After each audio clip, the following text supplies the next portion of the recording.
حضور میرا سوال یہ ہے کہ جیسے جماعت کا سلوگن ہے love for all hatred for none, تو اس میں آج کل پوچھنا چاہتی ہوں کہ آج کل کے زمانے میں جیسے حالات چل رہے ہیں تو جو لوگ معصوم لوگوں کا قتل کرتے ہیں یا جو مختلف تنظیمیں ہیں ان کی حوالے سے ہمیں کیا کرنا چاہیے ان کو مائنڈ میں رکھتے ہوئے؟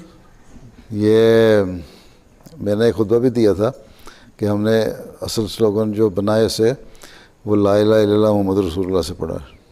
ٹھیک ہے، خطبہ سنا تھا میرا 2 سال ہو گئے. خطبے سنا کریں، یاد رکھا کریں پوائنٹس لے کے. ٹھیک ہے. ہاں، حضرت صلی اللہ علیہ وسلم نے فرمایا ہے کہ تم ظالم کی بھی مدد کرو، مظلوم کی مدد کرو. فرمایا نا، ظالم کی مدد کس طرح کرو؟ صحابہ نے پوچھا.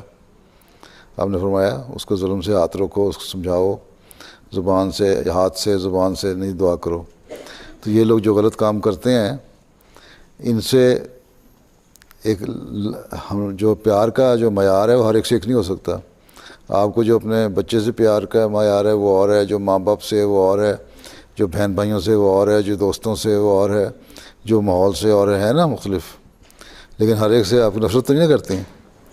اپنے خیال میں ان کی جو لیے جو معیار ہونا چاہیے، اسٹینڈرڈ لیول ہونا چاہیے، اس کے مطابق ان سے پیار کرتی ہیں. ٹھیک ہے. ہم نے فرمایا کہ جو ہمدردی ہے، ابھی چور سے ہم یہ تو نہیں اس سے ہمدردی کر سکتے تم نے چوری کی بڑا اچھا کیا، اس شخص سے ہمدردی ہے اس بحیثیت انسان کے، لیکن اس کے عمل سے ہمدردی نہیں ہے. ٹھیک ہے.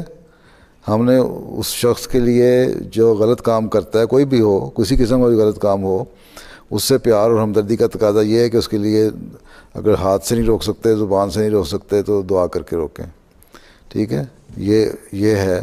لیکن نفرت اور کینہ دل میں بٹھا کے اس کو نقصان پہنچانے کی کوشش کریں تو یہ نفرت ہے. ٹھیک. جزاک اللہ. بڑا وسیع معنی ہے نفرت کے، یہ ظاہری لفظ نہیں لے رہے ہیں. اگر آپ کے دلوں میں کینہ پیدا ہوتا ہے اس کے لیے تو پھر وہ نفرت بن جاتی ہے.